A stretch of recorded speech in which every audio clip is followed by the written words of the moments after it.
కార్యక్రమమైన ఖమ్మం పట్టణం గతంలో ఇది చిన్న పంచాయతీ 4,000 మంది జనాభాతో ఉండేది. అప్పుడు మనం వరంగల్ జిల్లాలో ఉండేవాళ్ళం. ఇప్పుడు మీరు చూశారు 4 లక్షల మందికి చేరింది.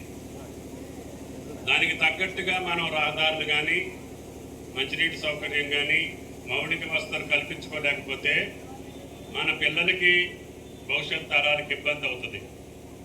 కాబట్టి మీ డివిజన్లలో మీరే ఏ రహదారి అడలుపు చేసుకోవాలి, ఏ ట్రైన్ని మనం నిర్మాణం చేసుకోవాలి, ఎక్కడ పరిశుభ్రంగా ఖాళీ స్థలాలు ఏ రకంగా పెట్టుకోవాలి, ఖమ్మం పట్టణంలో ఎక్కడ ఏ మొక్కలు పెట్టుకుంటే అందంగా ఉంటాయి, మన ఆరోగ్యానికి మన భవిష్యత్తుకి మంచిగా ఉంటుంది, ఏ డివిజన్కి ఆ డివిజన్ మీరు రివ్యూ చేసుకొని పనిచేసేటటువంటి అధికారులు అభిషేక్ గారు వారి సిబ్బంది ఉన్నారు.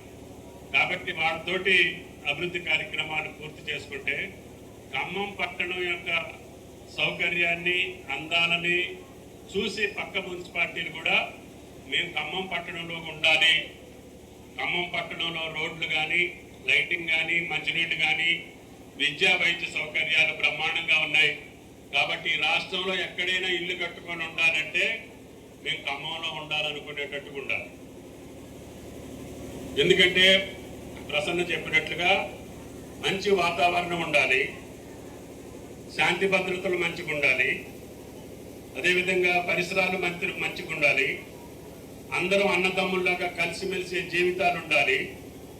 ఎవరికి కష్టం వచ్చినా నష్టం వచ్చినా మంచి వచ్చినా చెడు వచ్చినా అందరం ఆనందంగా బతికేటటువంటి ఆరోగ్యవంతమైనటువంటి సమాజంలో మనం ఉంటే కక్షలకి కార్పణ్యాలకి అదిరింపులకి బెదిరింపులకి ఏమాత్రం అవకాశం లేకుండా కులాలకు అతీతంగా మతాలకు అతీతంగా ప్రాంతాలకు అతీతంగా అందరూ సుఖంగా సౌఖ్యంగా బతకటమే ముఖ్యం.